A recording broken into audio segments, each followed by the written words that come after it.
Y'all, history just been made and nobody's talking about it. So for the first time in U.S. history, minority birth is the majority birth. And specifically, Hispanic women are out here out birthing everybody. Check this out. A new study from the Zucker School of Medicine finds that for the first time, minority births now make up the majority nationwide. Researchers analyzed more than 33 million births over the past 8 years. White births in the U.S. have fallen below 50% for the first time ever. That's among the findings in a new study published today by professors from the Zucker School of Medicine at Hofstra Northwell. This study analyzed CDC data on 33 million births in the U.S., tracking trends by the mother's race and ethnicity. It revealed white births at 49.6%, while other groups taken together, including Hispanic, Black, and Asian, made up 50.4% of all births. The analysis also offered an explanation for the shifting demographics. Among Hispanic women, they have children usually at an earlier age, and they have more children than white women have. White women usually delay childbirth. It's a known fact, and they have less children.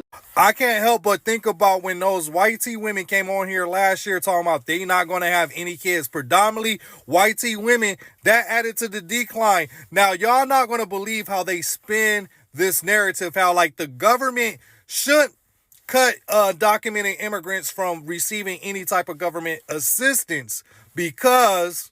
Dr. Grunebaum says these findings aren't just statistics. He says current efforts to restrict immigration and cut Medicaid hurt the very women keeping American births alive and growing the country. If anything, that's going to encourage them to speed up these operations. But yeah, that was from ABC News. Tell me how y'all feel about this. A major demographic shift is underway in our country. A new study from the Zucker School of Medicine finds that for the first time, minority births now make up the majority nationwide. Researchers analyzed more than 33 million births over the past 8 years. Eyewitness News anchor Sandra Bookman has a story. White births in the U.S. have fallen below 50% for the first time ever. That's among the findings in a new study published today by professors from the Zucker School of Medicine at Hofstra Northwell. One of those researchers, Dr. Amos Grunebaum, calls it a historic milestone. Minority women were now the majority. The majority of birth in the United States for the first time. This study analyzed CDC data on 33 million births in the U.S., tracking trends by the mother's race and ethnicity.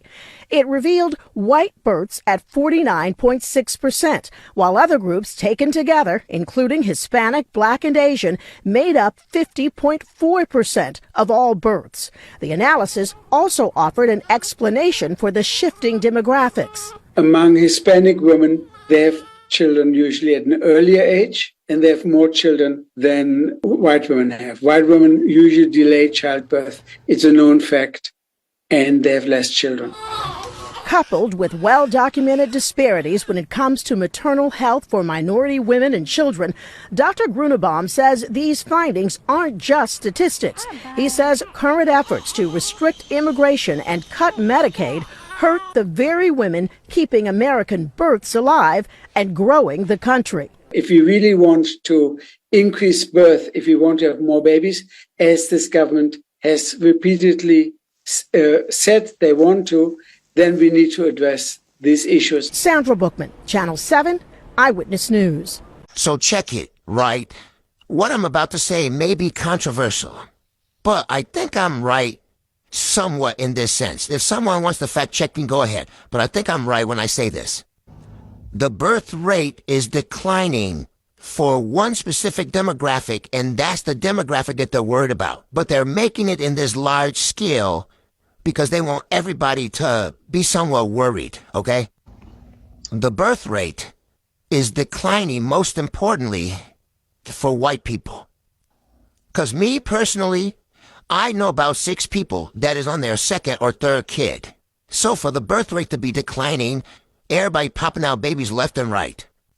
But the birth rate is declining for white women because white women aren't having as many white babies as many as they used to back then. Because back then they used to pop them bitches out like cockroaches, okay? And here are my reasons as to why I think white women aren't having as many babies with white men as, you know, they're proclaiming to be. One, white women are not dating conservative men, and the majority of white men are conservative. Two, white women are outpacing white men educational-wise, and they want someone with an education. And three, white women are upping their standards when it comes to dating, and a lot of these white men aren't meeting their standards. So when they say the birth rate is declining so quickly, it's only declining that way because white women aren't having babies. Because I know, once again, I know a lot of people that are having babies right now. So don't cover me in the comments. This is just what I think. My thoughts are that you are unbelievably unique and obviously very intellectual and intelligent and communicative. And yes, I did vote for one specific person recently, and I understand that makes you uncomfortable, and I get that, and I'm not pleased with my decisions. Wait, why are you beating around the bush? No, I voted. I did. I get it. I'm not beating around the bush. In 2024? Yes. Okay, then why did you just say that you didn't? That was weird. Because I'm horribly embarrassed and intimidated by you. I'm embarrassed to... That was like really weird. That was, I should not have done that. I agree with you. You're the type of woman that is intimidating to a guy like me. In that you're very, very intelligent and few and far between. You are very few and far between.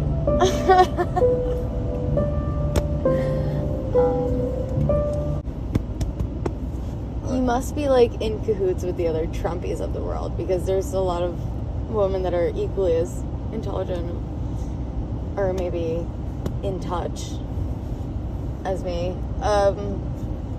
Do you just want to take me home? Sure.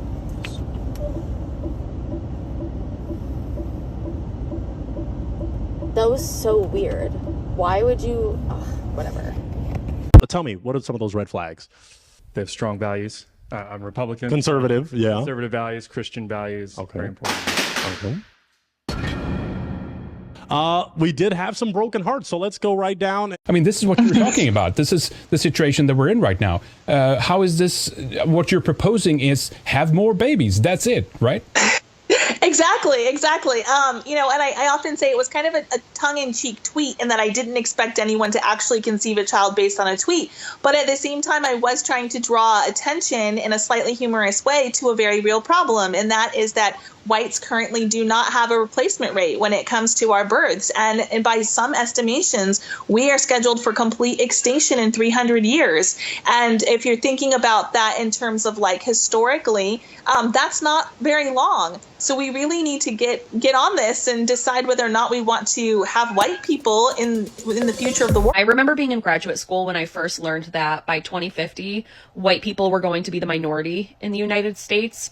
And I remember that my first initial reaction to learning this was, well, that's not good. Not because it's not okay for white people to be the minority. My response was strictly based around my fear about what white men who wanted to uphold white supremacy and the patriarchy, what they would do in order to make sure that that didn't happen. Because there's no one as dangerous in the world than a white man who is on a mission to uphold the system that gives him power over others.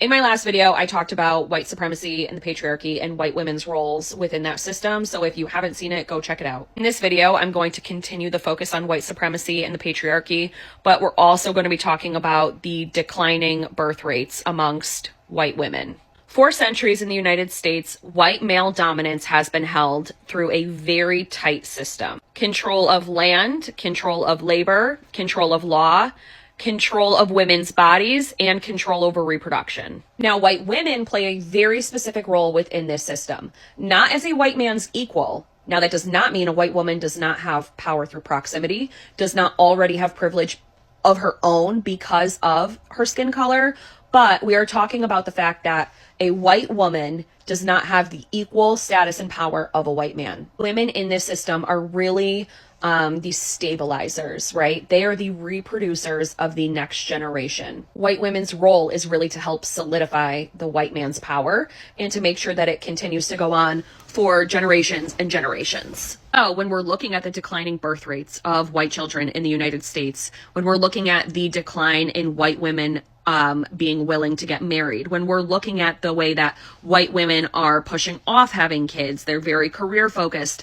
They're more concerned about making sure that if they were to be on their own, could they float themselves? Could they sustain themselves economically, right? Our focus has really shifted from kind of just being only reproducers and upholding whatever our husbands wanted us to uphold and moving more towards an autonomous, driven life. So white women not having children is a very big deal in the context of upholding white supremacy and the patriarchy. So we're going to talk about 4 different areas of that.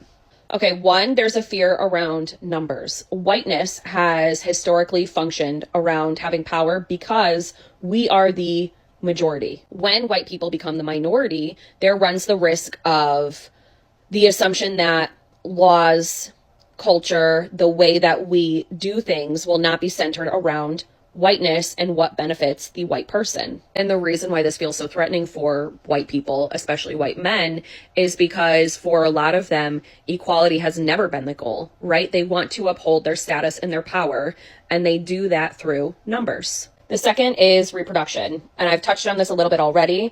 When white women are not reproducing, that's a huge issue for the white supremacy patriarchy because we're not giving them the next generations of soldiers to uphold this harmful system. That's why you'll see a lot of what's going on right now is targeting women's reproductive rights, reproductive autonomy, and the media is really framing white women not having children as something negative, as something woke, as something that white women are just too liberated. We're becoming too autonomous. We're scandalous. We're unhappy because we're not falling into our traditional roles of being a subservient wife and mass producing babies. Controlling women's bodies overall has very much historically been a way to stabilize the hierarchy of power. Third, the protector narrative is failing. And I talked about this in my last video, but if you haven't seen it, the protector narrative that we need white men to be our protectors and our leaders, it's all collapsing. When white women are seeing domestic violence statistics, they're seeing marriage inequity, they're seeing the imbalance in the emotional labor, and they're seeing the political disregard for women's safety, the narrative that the white man is our protector and thus we should be compliant and subservient to him and we should put our heads in the sand in order to gain safety and protection through his proximity, right? That entire narrative is falling apart. Through this new lens of awareness, right? Through having internet access, TikTok, women are able to speak out. Women are talking to each other about things like this. The average white woman is coming to realize that the narrative and the story she's been fed about a white man being her protector or that white men are historically trying to do right by us, it's all false. To summarize, when women stop believing that male authority equals safety, then compliance from those same women starts to drop. And then number 4, and this is the part that a lot of people really don't like to talk about, especially people who are trying to facilitate the white supremacy patriarchal system. White women's alliance and allegiances are shifting. The shift is that women are waking up, and unfortunately, it does sometimes take things like the tragedy of Renee Good being murdered in order for some white women to take their head out of the sand and look around and realize that they have more in common with other groups of people than they ever did with the white man. So in summary, right, by 2050, white people will be the minority. And people who, and there's women included in this, right? In my last video, I talked about how some white women are evil and vile, and they relish in the power hierarchies, and they relish in the proximity to power, and in harming and hurting others. They get off on it, and they don't want to relinquish their power and their privilege. And they will be the ones aiding other white supremacist males in trying to uphold this system that keeps them in power, keeps them in the top of the hierarchy. And these will be the people who will start to really go after the fact that white women are moving away from marriage. They're declining to have children, and they're really focusing on living a more autonomous life and self-sustainability, which threatens the entire system that the white man needs in order to stay on top. You need to realize that there are more children attending segregated schools in the United States today than there were previous to Brown versus Board of Education, and that's a fact. You need to realize that it is not the intent of white people to let this situation change in favor of anyone but themselves. And right now, white people are really frightened. If you don't understand the destruction of Planned Parenthood offices, and you don't understand the wall that we're going to build on the southern border of the United States, you haven't read the book The Birth Dearth by Ben Wattenberg. Ben Wattenberg was a brilliant Jewish man who was a member of the American Enterprise Institute, and he wrote a book, the first paragraph of which says, "The main problem confronting the United States today is there aren't enough white babies being born in this country." He was an advisor to presidents of the United States. He wrote the book in 1987. He says if we don't change this and change it rapidly, white people will lose their numerical majority in this country, and this will no longer be a white man's land. Now, I'm not misrepresenting this. I'm telling you exactly, almost exactly what he says. He says there are 3 things we can do to solve this.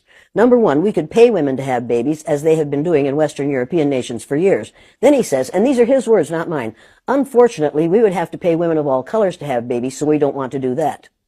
He says the second thing we could do is increase the number of legal immigrants that are allowed into this country every year. Then once again, he says, unfortunately, the vast majority of those wanting to come to this country today are people of color, so we don't want to do that. The third thing he says, and women had better pay attention to this, 60% of the fetuses that are aborted every year are white. If we could keep that 60% alive, that would solve our birth dearth. Does that sound like racism to you? And if it doesn't, I want to know why it doesn't. If it doesn't, you don't understand what racism is. And I think it does. When we close Planned Parenthood clinics because we think they're there only for abortion, we need to take another look. They are used for many, many, many things, and many women need the things that they can get from Planned Parenthood clinics. But we are willing to do away with all that good to avoid allowing white women to have control of their own bodies. Now, nobody had better tell one of my daughters or granddaughters what they can do with their body. You haven't that right. Now, it would be interesting if we were as concerned about sperm cells, wouldn't it? I mean, we could take a whole lot of fun out of you boys' lives. Have probably, on a per capita basis, killed more than anybody else, but because they were technologically more advanced. Where does gunpowder come from? It comes from China. It's just that Western civilization took things from people. And I think when you get to older civilizations, they become more benevolent. They don't hang on to things like genetics as much. They understand how experience changes you. Base them on facts instead. That's essential. But what I find interesting is you're so into facts and you're so into science, but then you supported Donald Trump, right? Well, that's a whole different question. That's a whole different subject. Let's get back to... But I want to know how it is you voted for Donald Trump when you're so into facts, because his entire campaign is not based in facts. It was all based in propaganda and emotion. I voted for Donald Trump for one reason only. His policies, if implemented, would slow the dispossession of whites in the United States. If you were to deport all illegal immigrants, if you were to think very hard about letting in any Muslims, all of this would slow the rate at which whites are becoming a minority. Why are you so worried about the white dispossession of America? Because I want my people to survive. Is that so strange? We don't control China. We don't control any place where whites are not a majority. And if we become a minority, we will not control our own destiny anymore. I grew up in this country as a minority, as the children of immigrants. I was their first child born in America. And while I didn't have much possession or didn't much control, I really enjoyed myself. And I think that if you ask a lot of Americans, they would say that I had a lot to offer this country. You know, according to you, I guess I would be perpetuating the dispossession of white America. That is true. That is true. Would you say that you wouldn't want me in this country? at some point, when my ancestors built this nation, they did not build it with the intention of giving it away to Mexicans or Chinese or Haitians or to anyone else. Do you consider, you keep saying your ancestors built this country, you consider that a fact? Who else built it? Black people, Native Americans, Chinese people who came and built the railroads. Do you think none of that could have been Italian achieved? people. But they're Europeans, aren't they? But you believe in evolution, right? Evolution, I think, explains a great deal. So, according to evolutionary theory, we're all out of Africa. So, at some point, your ancestors were sub-Saharan Africans. So what? At some point, our ancestors were unicellular animals. So I'm saying at any point in time, we could say you were an African. So you're what? choosing to pick this point in time and say you're a descendant of white Europeans. Why do you think I'm choosing this point of time? Because it's in favor of your politics at It's this because point. I'm alive now. Well, my issue with you is that I don't think you have enough compassion and vision, not because I don't like what things are now, it's that I have hope and belief in what they could be. Look. The NSN neo-Nazi cult believed that a woman's only purpose in life is to bear children. They say it all the time. And, you know, I'm really worried about the women that are in that cult right now. I'm really worried for them now and also in the future. Like, what if some of them don't want to have kids? Or what if they have one or two and then they want to stop? I am worried that they're going to end up being forced to. And I'm also really worried about the children that are being brought up in this cult. Are they going to be forced to have kids when they're really young? Like they are just really, really focused on trying to have as many white babies as possible. Like every time a baby is born in their cult, there'll be a post and they're like, "Hail victory, another white baby born." And like, because they really want to make the population of white people in Australia bigger. And I feel like there's just going to be so much pressure on the women in the community to have as many kids as possible, which that will never end well. And like those poor children, like they're not safe, they're not going to be okay. They're going to be raised to be violently and horrifically racist. And also the girls will be raised to be taught that their role in life is to just stay at home and have babies and look after the house and be submissive. Like, this is fucked.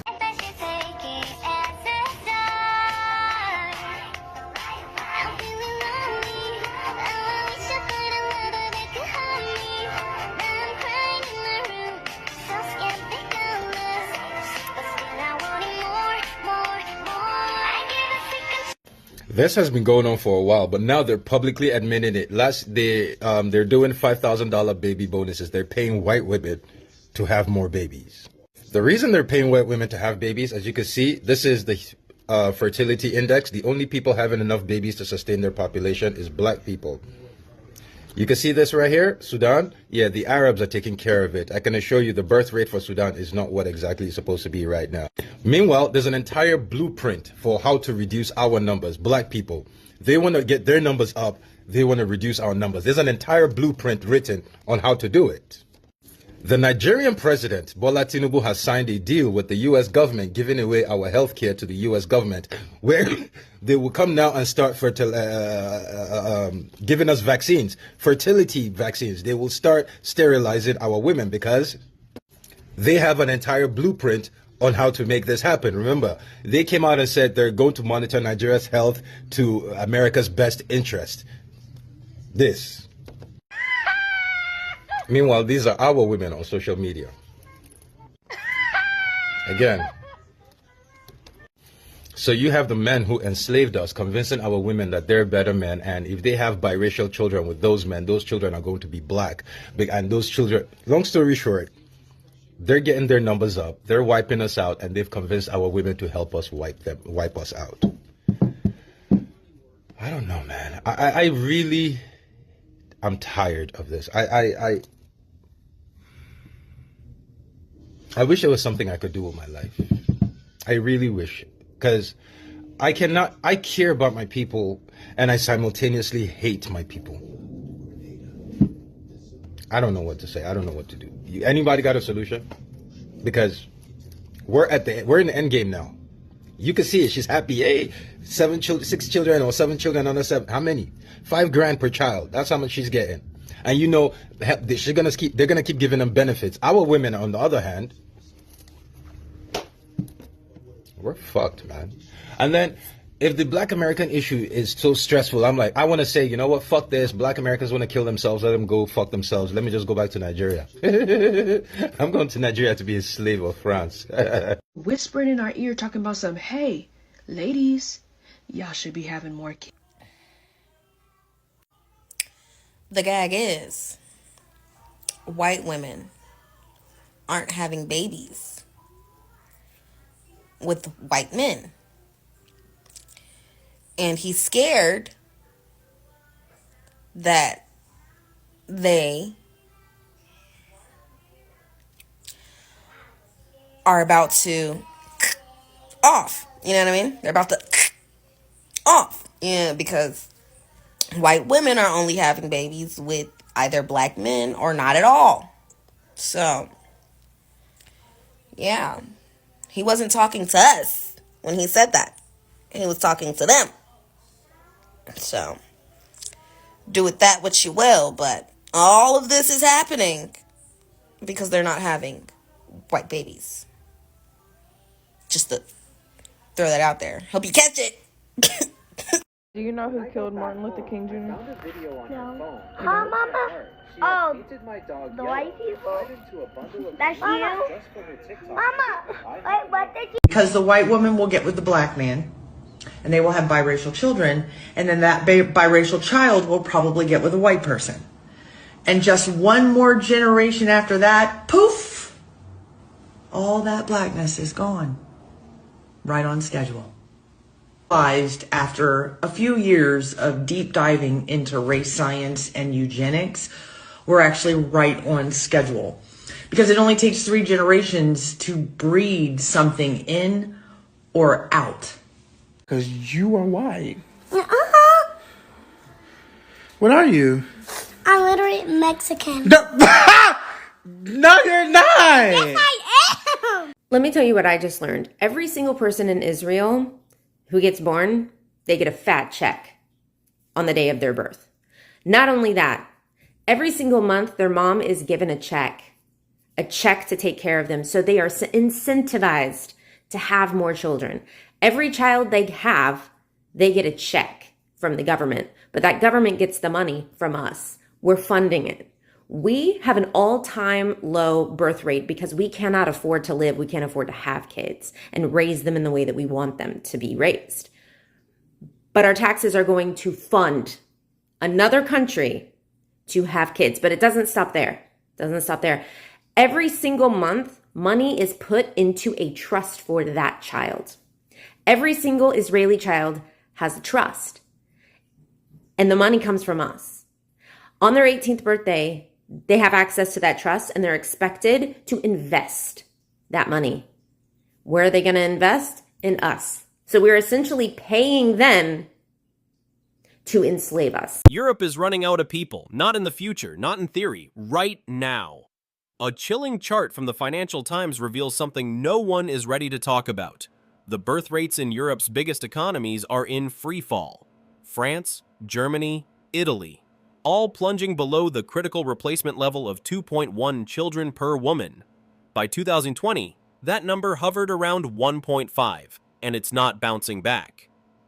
What does that mean? It means fewer children, fewer workers, fewer taxpayers. Entire economies aging faster than they can reproduce. And no, this isn't some sci-fi collapse scenario. It's already underway. But here's the twist.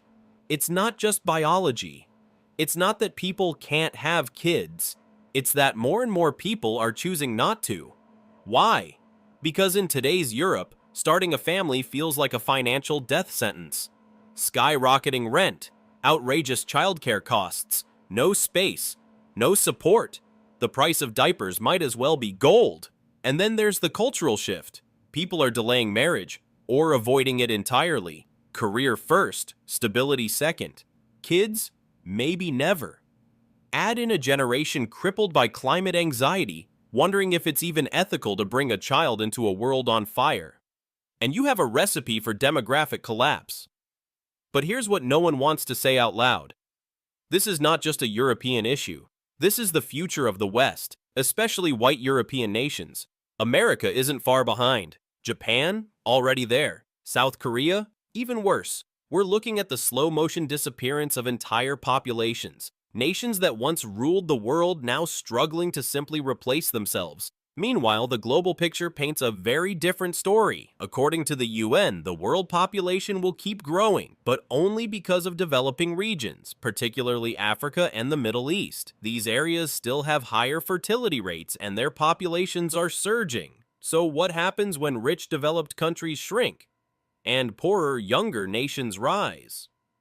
The balance of global power shifts economically, culturally, politically. Europe may be aging itself out of relevance, and yet, here's where the conversation gets really uncomfortable. Some argue this is a good thing, that fewer people mean less pollution, less strain on the planet, a more sustainable world. But others warn this is a civilizational crisis. A world without enough youth becomes stagnant. Innovation slows. Care systems collapse. Societies built on growth start crumbling when growth ends. So now we're at a crossroads. Do we fight this trend with aggressive family subsidies, free childcare, and housing reforms? Or do we let it happen and accept the end of an era? Is this decline nature's reset or our collective failure? Should governments be doing more to reverse the trend or stay out of the bedroom? And here's the hardest question of all. If people simply don't want children anymore, what does that say about us? This isn't just a population problem, it's a values problem. It's an identity crisis. Drop a comment below. Let's move on now to other stories. The American Census Bureau has released the demographic data showing how the U.S. has changed over the past decade. It is the most detailed account of the demographic changes in the country since the year 2010. U.S. Census data release shows that the United States is an increasingly diverse country, as there have been significant increases in the number of people who identify as multiracial, Hispanic and Asian. These categories have driven much of the population growth between 2010 and 2020. The multiracial population has changed considerably since 2010. It was measured at 9 million people in 2010 and is now 33.8 million people in 2020, which is a 276% increase. The Hispanic or Latino population, which includes people of any race, was 62.1 million in 2020. The Hispanic or Latino population grew 23%, while the population that was not of Hispanic or Latino origin grew 4.3% since 2020. The white population remains the largest race of ethnicity group in the United States, with 204.3 million people identifying as white alone. But its share of the overall population is declining. The white alone population decreased by 8.6% since 2010. The U.S. is now 57.8% white, 18.7% Hispanic, 12.4% black, and 6% Asian. The data also offered new details of the country's slowing rate of population growth.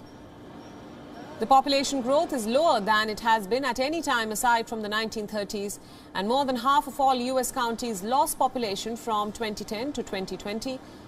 New York, Los Angeles, Chicago, Houston, and Phoenix remain the 5 largest U.S. cities. Phoenix, which grew faster than any other city in the top 10, surpassed Philadelphia. The fastest growing cities across the U.S. are now in suburban areas. The data release arrives months later than originally expected, as the census took longer to complete due to the pandemic. The delay has forced some states to go to court to postpone their redistricting. States use the data to redraw district lines for the U.S. House of Representatives after each decennial census. Now, the data will shape how $1.5 trillion in federal spending will be distributed to each state and local area. It will also be used by the state demographers to redraw political maps across an increasingly diverse country ahead, of course, of the 2022 midterm election.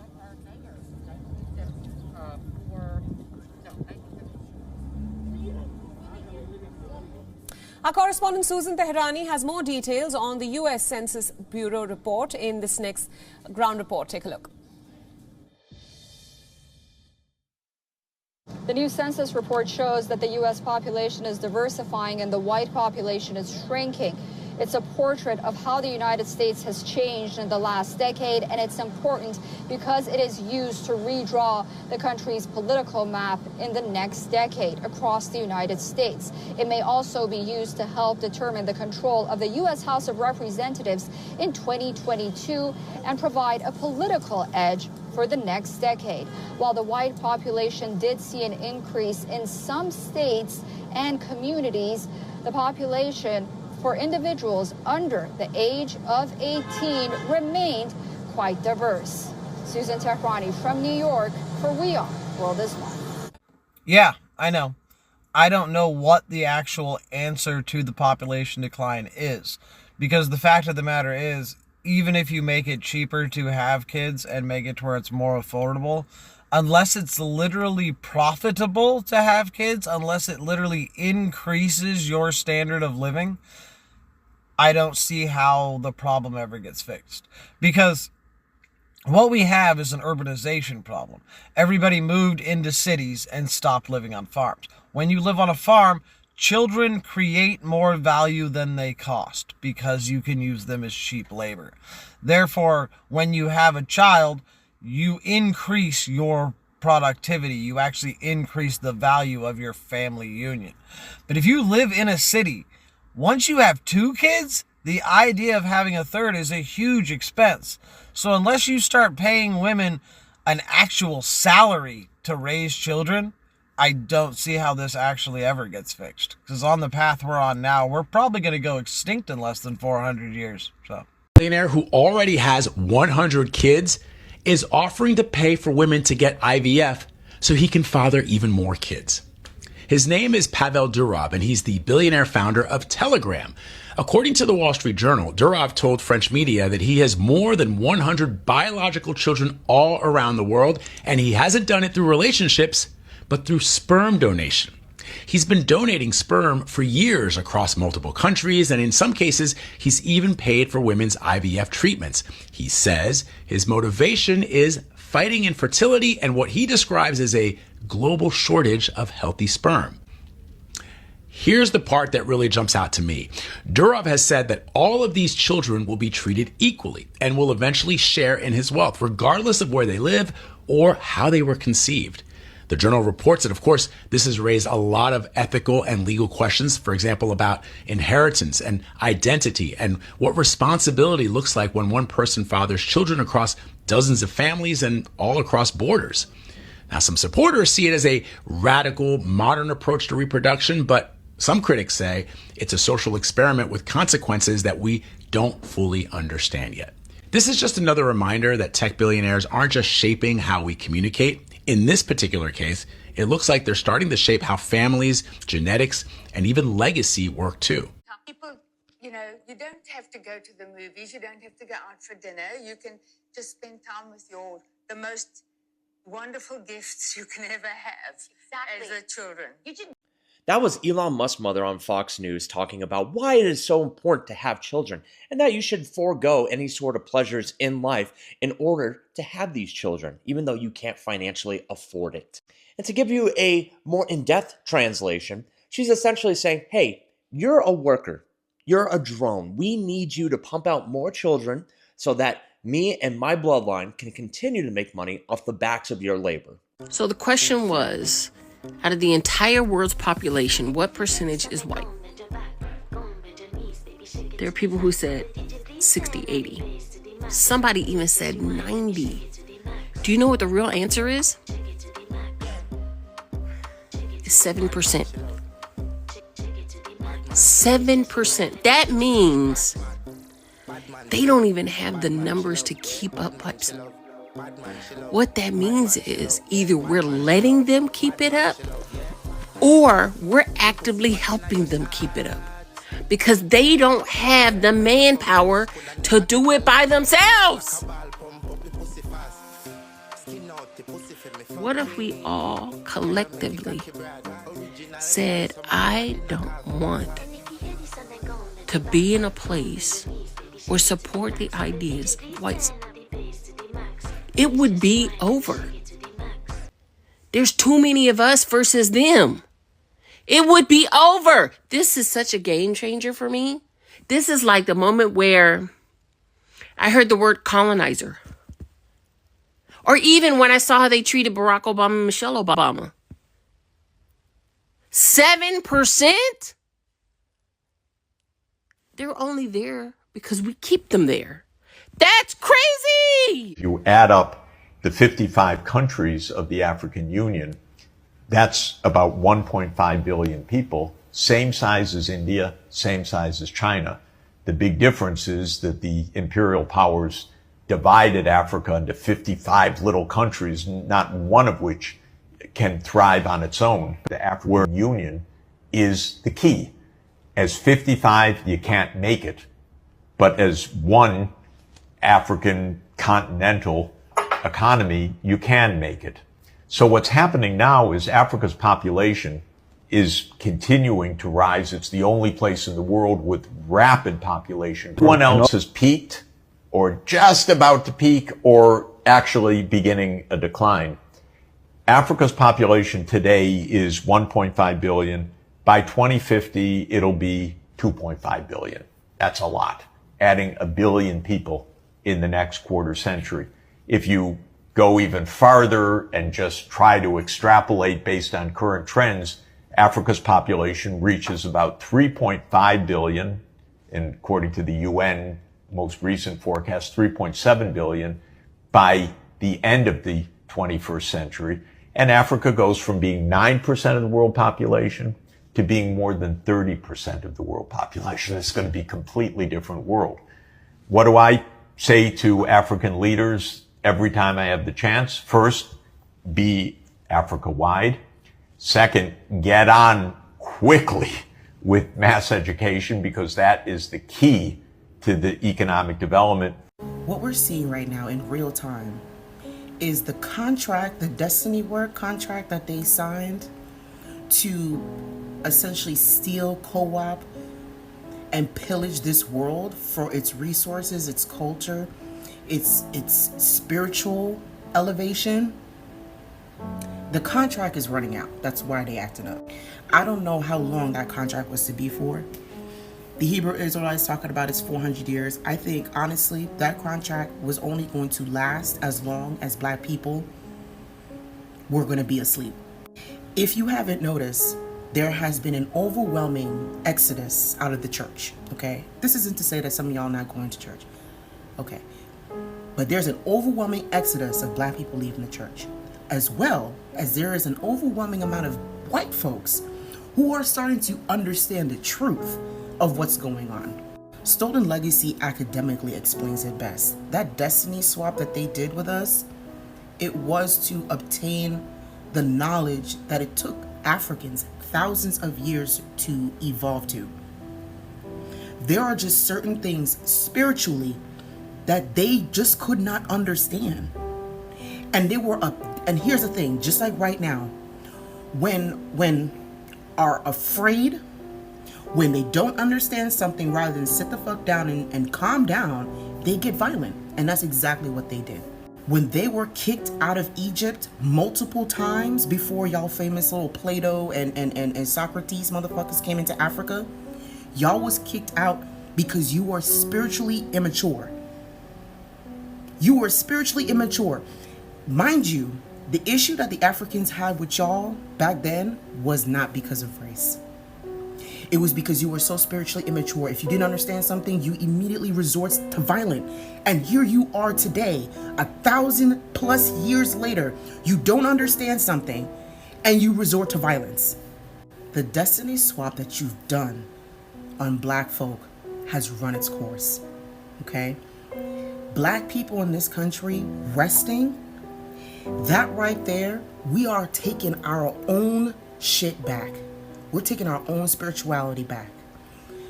Us resting is us intentionally breaking the generational curses. We are not waiting for no savior to come and save us. That is what y'all try to lie to us to keep us in this cycle to keep us confeting the destiny swap that you sign off on us.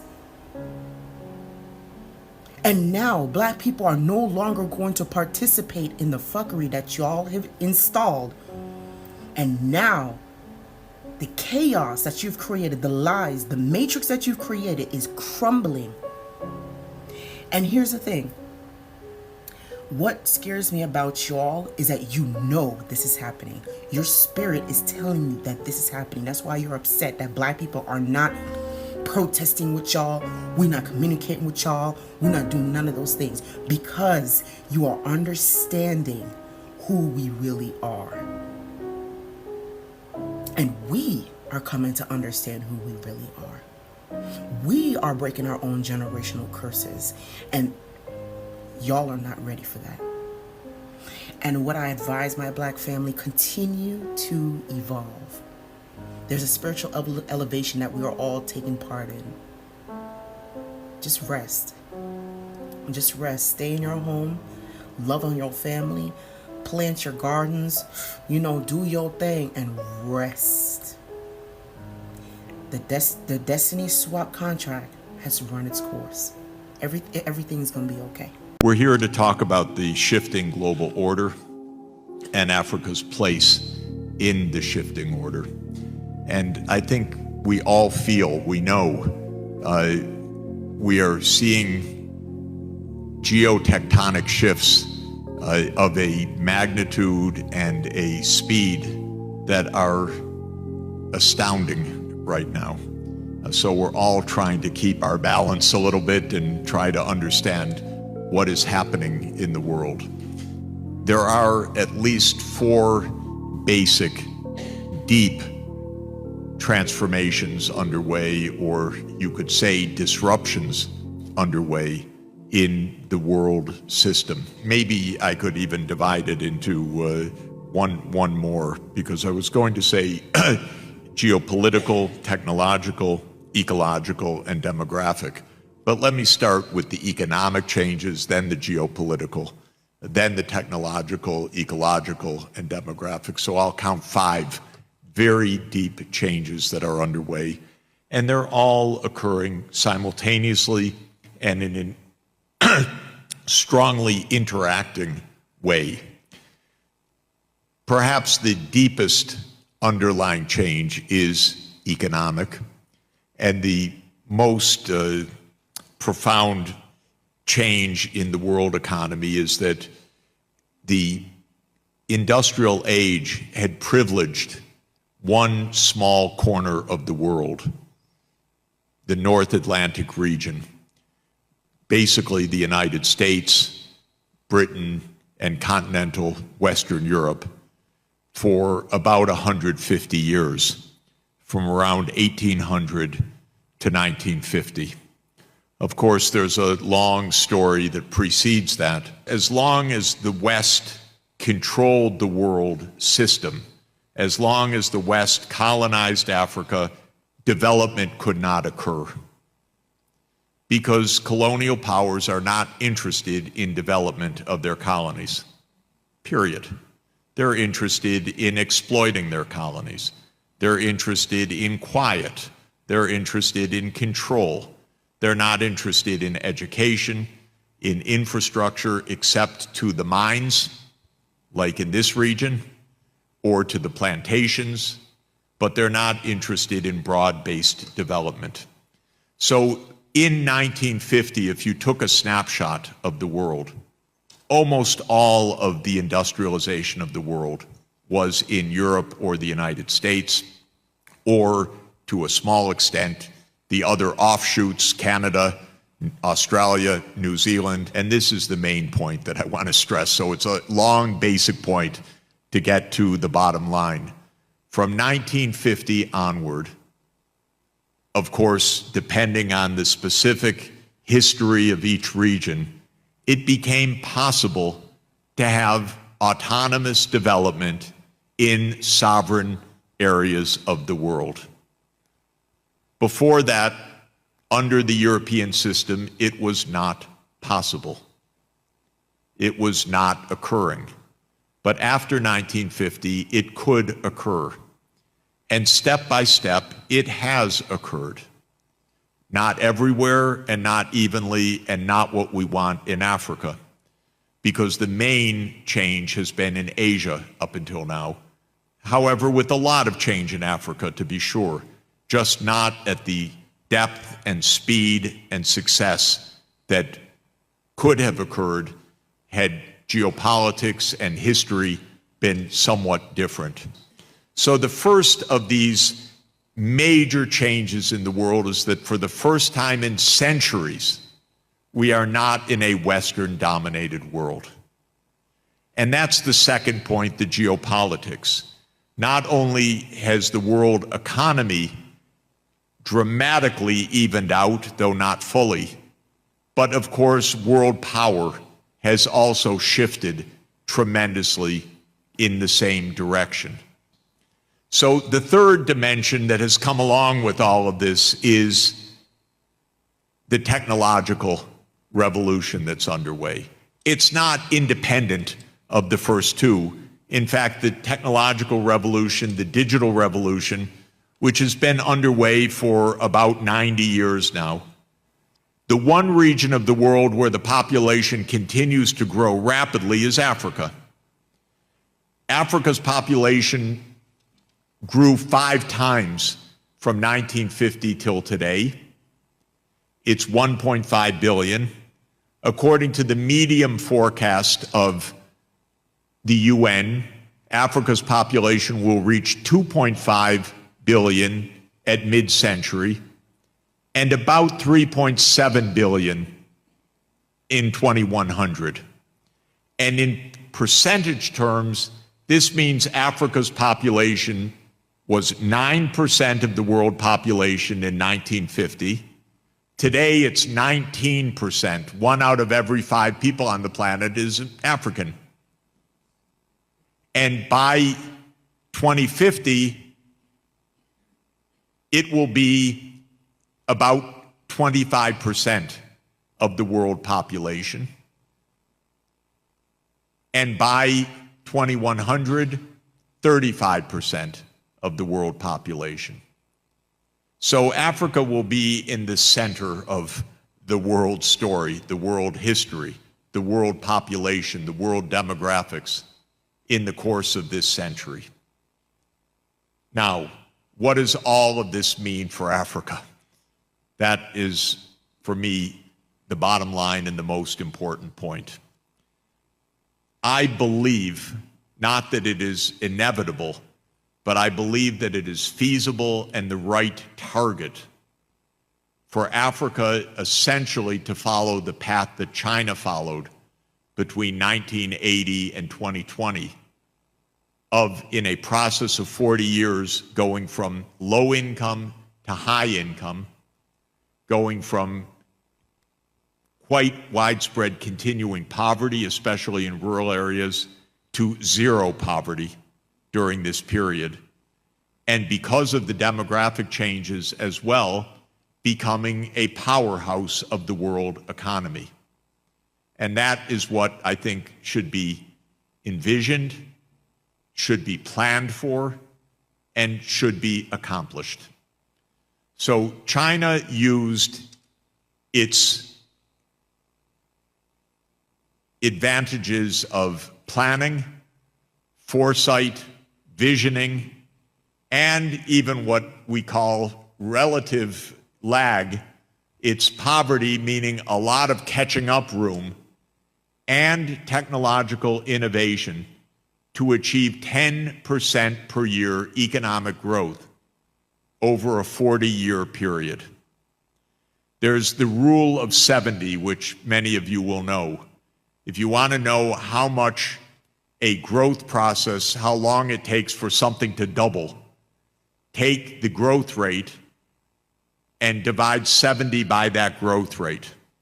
So if you're growing at 10% per year, divide 70 by 10, and that means every 7 years, the economy doubles in size. China achieved that kind of doubling over a 40-year period. So think about it. Every 7 years, you double in size. If you do that for 35 years, that's 5 doublings. 2 to the 5th power. 32-time increase of the economy in China. 32 times in 35 years. And because this continued even beyond 35 years, it's been about a 40-time increase of output of China, which is why China became the world's largest economy during this 40-year period. My analysis and recommendation is that Africa chart out such an ambitious trajectory, because Africa's time has come and its turn has come. And that's, I think, what we are also celebrating at this occasion of the G20. China achieved rapid growth for 40 years. The other country of comparable size, India, has been growing at about 7% per year since the year 2000. Again, applying the same rule of 70, that means doubling every 10 years. And India has become, during this 25-year period, the 3rd largest economy in the world. And its poverty is now below 5%. Remember India having poverty everywhere? Its extreme poverty rate is now below 5%. So my view is Africa's next. You're the next region of 1.5 billion people. But it takes some change of perspective and some new strategy. The change of perspective, first of all, is that this has to happen at a continent-wide scale. Africa was left after the imperialist age with 54 countries and a 55th one in dispute. The transformation that I'm talking about cannot happen 54 separate times. It should be an Africa-wide success, because scale matters in economics. China and India were able to grow so fast because of a large economy and a large market that supported a lot of innovation and supported a single strategy that was coherent to build out a power system, to build out a fast rail system, to build out a highway system, to build out a 5G digital system. And Africa, I want to act like the Union, like a continental free trade area that is investing at the African scale to accomplish the same. And that, I think, is the key first step to being able to replicate this rapid catching up plus leapfrogging process. In order to do that, first, think like a union. For great universities like WITS, partner with universities across the continent to help engender this kind of Africa-wide ambition and strategy and know-how to get this done. And for President Ramaphosa and for his colleagues, champion union, true African union, true Pan-Africanism to be able to accomplish this. And unlike the first time of Pan-Africanism, Britain, France, and the United States can't stop it this time, because Pan-Africanism was stopped from the outside, not from the inside. It was stopped by a bullet in the head of Patrice Lumumba. It was stopped by repeated overthrows by the CIA and MI6, and it cannot happen anymore. They don't have the power, they don't have the space, and Africa can prevent it. And so we can really have an Africa-wide strategy. And that means building out the infrastructure, the hard infrastructure of rail, of digital, of shipping, coastal shipping, and I could say the soft infrastructure of a continental-wide university excellence to put science and technology in the forefront, because this will require a lot of innovation and a lot of homegrown skills all over the continent. My main advice and my main observation, what did China ultimately do? It invested relentlessly in the future. And it invested in three ways. First, in the skills of the population. So the educational standards in China soared over a period of 40 years. Second, it invested in the physical infrastructure, all that I've been talking about, of the tens of thousands of kilometers of high-quality infrastructure. And third, it invested in innovation and business development so that its companies are in the forefront of the world. So we need this Africa-wide investment program that invests first in the young people. This vast population increase is so promising if you invest in the skills of the young people. Keep the mindset, no child should be without at least a high school education, upper secondary minimum, everywhere, quality. No child should be at school without a laptop. Really. You need this for today's world. They're not expensive. They can be part of an education budget. Everybody needs digital access. You need to use the leapfrog technologies. So investing in the skills is critical. And then, of course, that means all of the rest of the infrastructure that supports this. This, I think, is what the great opportunity is. I think that this is what we really mean by the change of the world order. I believe that by 2050, Africa will be a high-income region. It will be a successful and growing region. It will be a region of peace, and it will be looked to throughout the world for partnership and for innovative solutions.